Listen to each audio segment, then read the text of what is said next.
To everyone who reads this, you can judge a game, but when you are being blatantly disrespectful and unnecessarily negative, judging a person for her views and personal opinions, you cross a line. I stepped away for a couple of hours to work and suddenly people were throwing crap at each other.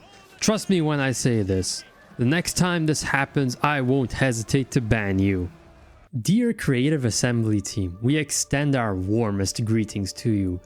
As dedicated members of the Total War Pharaoh Dynasty Edition community, we write to you with a shared vision for the game's future, particularly regarding the cancellation of the planned DLCs. Our purpose is not only to express our appreciation for the remarkable journey you've taken us since the very first Total War game, Warhammer 1, launched in 2016. To think that Total War is merely a game is an act of folly. To think of it as a franchise is misguided. To view it as a reason for community, that is the way. Never in the history of gaming has so much been owed by so many to so few. Gandhi. The cancellation of the planned DLC content is a testament to your unwavering commitments to innovation and creativity. And in light of these sentiments, we would like to present our considered perspectives. But first, I have recently started falling in love with Rome 2. I sometimes had issues knowing actually which building belonged to the latest era, and especially if you are short on resources, it can be difficult to make that choice. And have you ever wondered why Empire Total War, released in 2009, is still so beloved? The secret ingredient is gunpowder. There's nothing quite like lining up infantry and watching the fire and smoke shoot out of their phallic-shaped cylinders, or when cannonballs emerge from even larger phallic-shaped cylinders. Of course, since Fall of the Samurai Total War has taken the series in a markedly different direction, though some similarities remain. Alright, so Total War Pharaoh has just managed to show off its very first footage before the criticism started rolling in, and a bunch of it from people who, just like me, has yet to play the game. And we are live now. What is up, guys? Welcome to this Total War stream.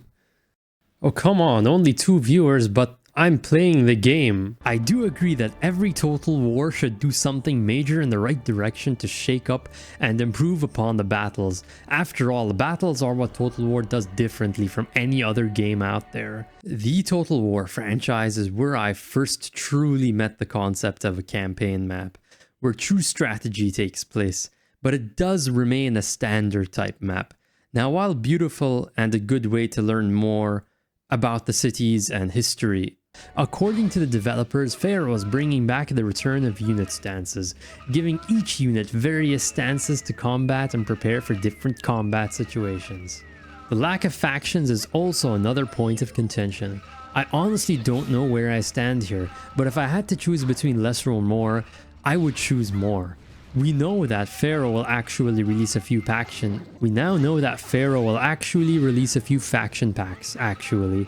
And I have to say that despite not playing Warhammer 3 all that much myself, that the update to the Shadows of Change DLC is an unequivocal W for CA, and by extension for the Total War community as a whole, since this will hopefully greatly benefit us in terms of not just more content, but more transparency from CA. Maps. Plural. Map. Singular. A tool used by people since ancient times to map their surroundings. So why the fuck do maps suddenly turn me the fuck on?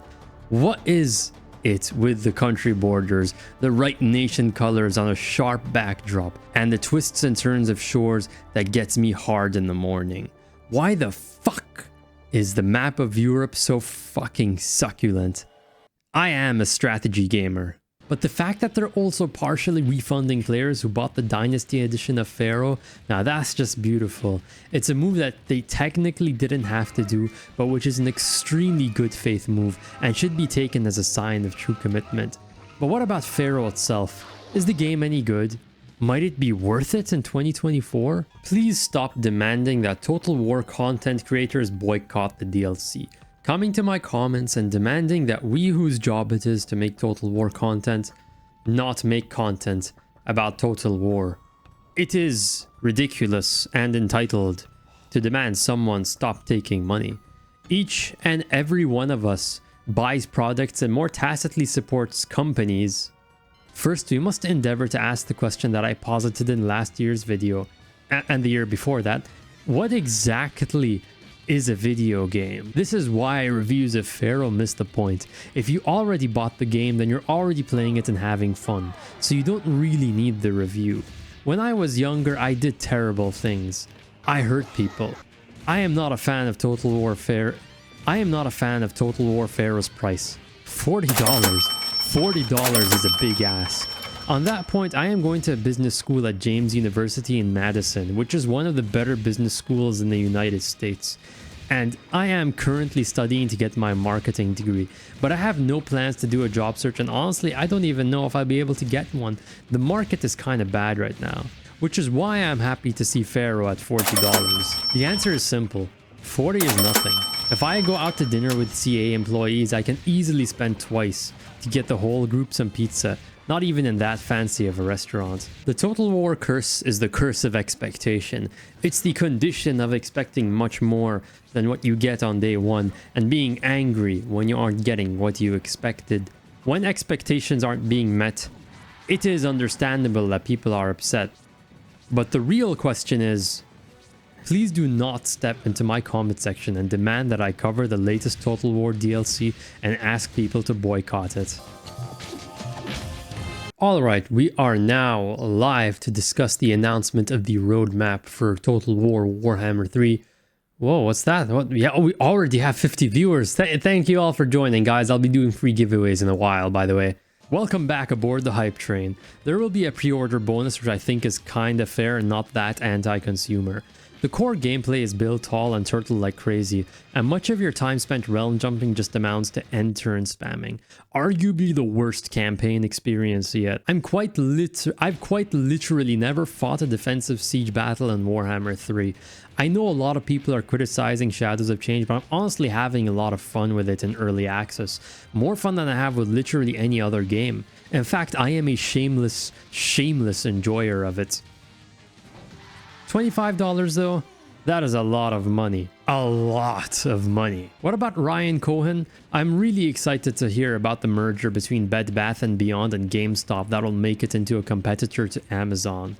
The thing with the merger is that it is a bit like 69. Whether you are the top or the bottom, it doesn't matter. The pleasure is equal. One day I finally had the courage to take the plunge into Paradox's Crusader Kings 2. Now, this game is deep and complex for 1,000 different reasons, but you must understand the most important part of this game is not the gameplay. It's the map, silly. It didn't all happen at once, and I didn't even realize it was happening while it was happening, but it certainly did happen. Color can be fun, and yes, color can be addicting.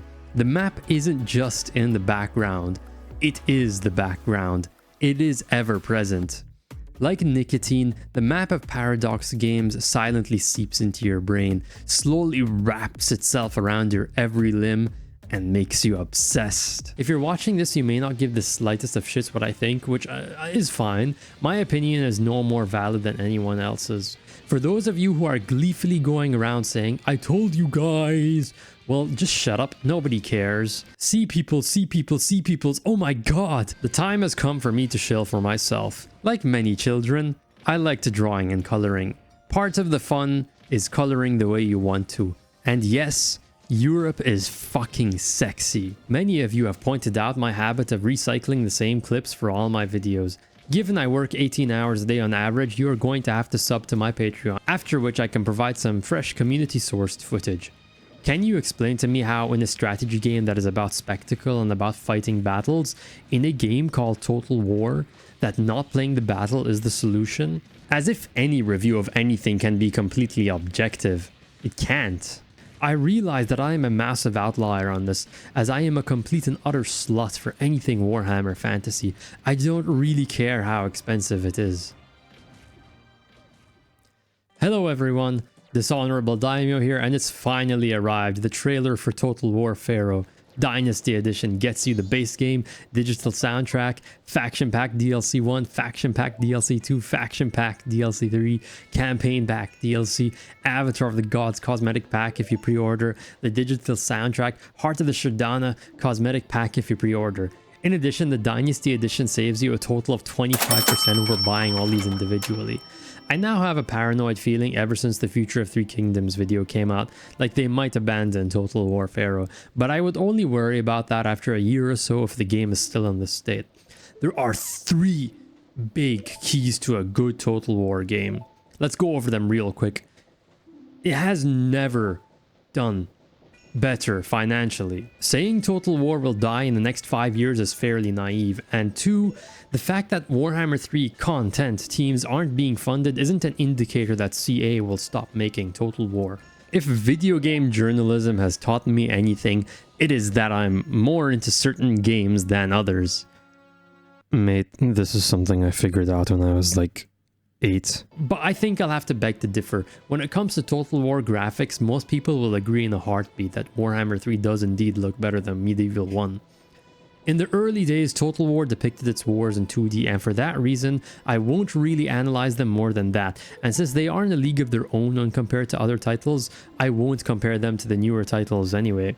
While the animations aren't really a part of the visual image, it is still a part of the visual experience. In Empire, unit design came to life. Napoleon is even better. The foundation is still the same, but through the power of post-processing, Napoleon's campaign map looks so damn clean, so tasty.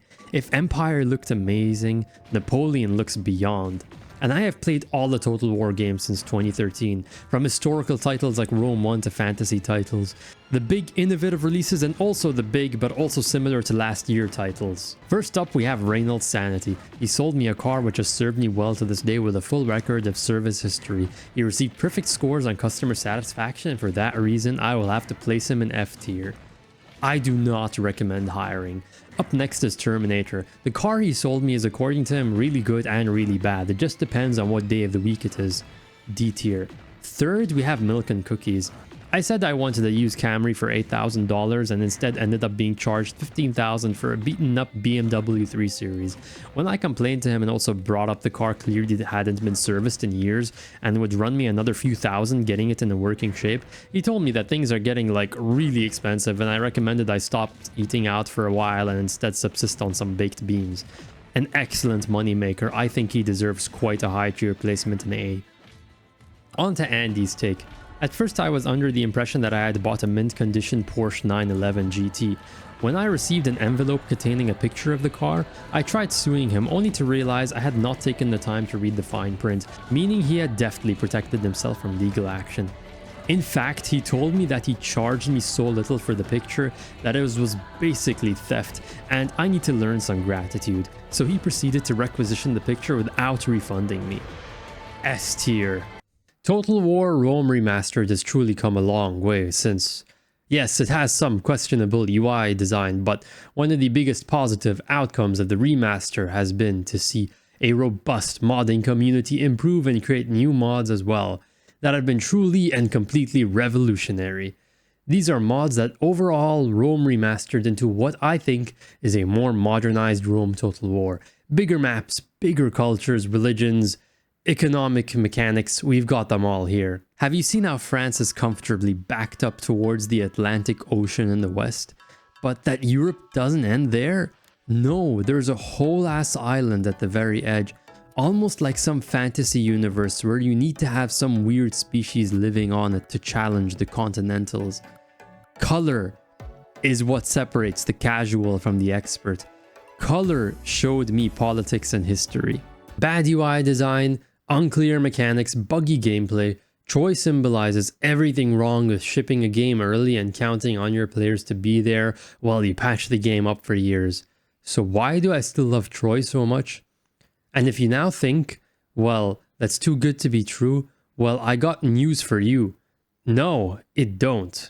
But what if I told you that Age of Empires is being remade for mobile devices by passionate fans alongside Xbox? So why is it challenging to create an RTS game that performs well on mobile devices? War Thunder is the deepest vehicle-focused war game ever made and offers combined arms warfare and awesome PvP battles. Well, it's because on phones you can't really provide as many intensive and frequent commands as you can on mouse and keyboard. I work for about 12 to 16 hours a day. How is that possible, you may ask? Total War Troy is a waste of your time. Well, I am playing games that I will make these videos about, so that technically counts as work. I do also consider making my morning coffee as part of my work, or at least imagining I'm making it when I order my $5 coffee from Starbucks. But what seems to stand out most in Age of Empires Mobile is the entirely new hero system. Unlike other game devs who release broken games and overpriced DLC before bailing, CA actually maintains their games for years on end, not to push random microtransactions, but to actually improve the core gameplay experience that fundamentally enhances the experience over time. And if anything, it bodes well for the game that it's being co-developed by fans and the actual custodians of the franchise. From the trailers, it's evident that what is present in the game harkens back to what makes Age of Empires so iconic, and I love that it's actually represented here as well, making it feel like an actual Age of Empires iteration with a twist. We have the return of villagers, trebuchets, the gathering of resources through jobs such as hunting, farming, fishing, picking berries, mining, and so on. I think a part of why I've become so interested in political maps in the first place is that it allows me to imagine and project a sense of power and hegemony onto the geographical canvas. There definitely exists a sense of ego here, or at the very least an aspiration to the projection of power. The High Tide DLC, which now is free, arrived on January 25th. I'll have to look more into High Tide myself before giving my opinion on it, but as I said in the previous video, I really like what CA set out to do here. Now, if you are a major fan of the game, then I think it is a damn good deal, but also additional mechanics like mortality and successions for characters. We'll have to see how these changes actually improve the game when they arrive. Alright everyone, we are not playing any games or doing any of the speculation videos today, or any lore videos, just a casual bathtub stream here with your dishonorable daimyo. Oh, what? Well, look at that. We already have 10,000 viewers here. But for now, I trust CA Sofia will do its best to make this game as good as it can be. Former disgruntled CA employees stated that neither Empire 2 nor Medieval 3 is in the works. And I'm going to take this one with a grain of salt. It might be true, but it might not be. And I won't really say anything in either direction. Frankly, it seems so outrageous that it's hard to believe it can even be true. I'm not arguing here or there, but just that it doesn't look particularly great at the moment. If it is true that neither of these games is coming, it suggests that the IP's creative assembly are working on, because they most certainly are working on something, we just don't know what yet, is something completely different. Not only do we have 900 units to play with, but the mod is as historically accurate as possible in terms of accurate characters, their names, all the factions present, and so on.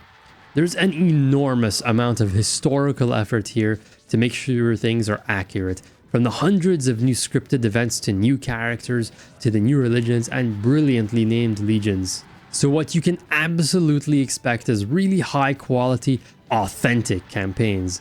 It achieves a level of immersion akin to DEI for Rome 2, and DEI for Rome 2 is literally the GOAT. For real, saying Total War will die in the next 5 years at least is fairly naive. It's arguably the most legendary strategy series and has never done better financially.